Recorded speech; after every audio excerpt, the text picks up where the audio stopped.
తెలుగు వారందరికీ వినాయక చవితి పండుగ ఎంతో ప్రత్యేకం. వినాయక చవితి వస్తోందంటే వారం 10 రోజుల ముందు నుంచే వీధులన్నీ కూడా గణేష్ మండపాలు విగ్రహాలతో సందడిగా ఉంటాయి.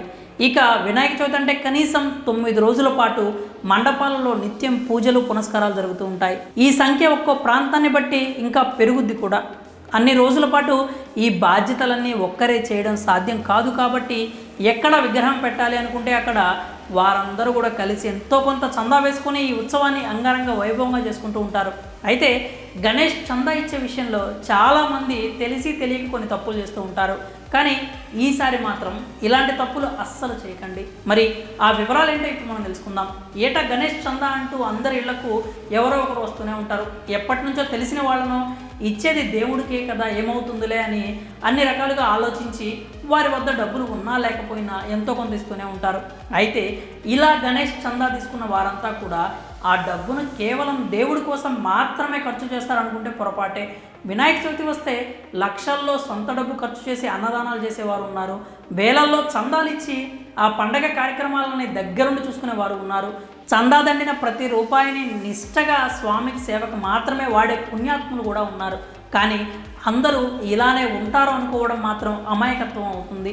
వినాయక చవితి పందిళ్ళ దగ్గర తప్ప తాగి తిరిగే తాగుబోతులకి కొదవే లేదు. ఇక నిమజ్జనం రోజు చందా డబ్బులతోనే మందు ఫ్రీగా పోయించాలని గొడవకు దిగే మందుబాబులు కూడా ఉంటారు. ఈ పండగ జరిగిన కొన్ని రోజులు మహారాజుల్లా మంది సొమ్ము వాడుకొని తినేవాళ్ళు ఉన్నారు. వీరందరినీ ఒక కంట కనిపెట్టాలి.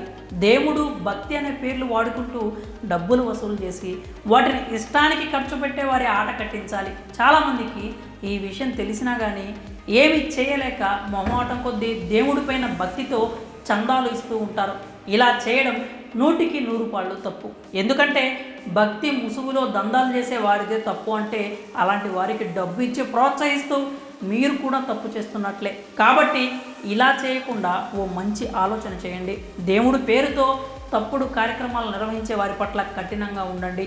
మీ ఏరియాలో వారిని ఎప్పటి నుంచో గమనిస్తూనే ఉంటారు కాబట్టి అలాంటి వారికి చందా ఇవ్వకండి. ఎవరైతే భక్తి శ్రద్ధలతో నిష్టగా పూజలు చేస్తారో వారికి మాత్రమే మనస్ఫూర్తిగా ఎంత ఇవ్వగలిగితే అంత ఇవ్వడం మంచిది. ఇక నుంచైనా ఈ మార్పు మొదలైతే కనుక కొంత మేరకు ఇలా దేవుడి పేరుతో దందాలు చేసే వారి సంఖ్యను తగ్గించిన వారు అవుతారు. మరి ఈ విషయంలో మీరేమనుకుంటున్నారో మీ అభిప్రాయాన్ని కామెంట్స్ రూపంలో తెలియజేయండి.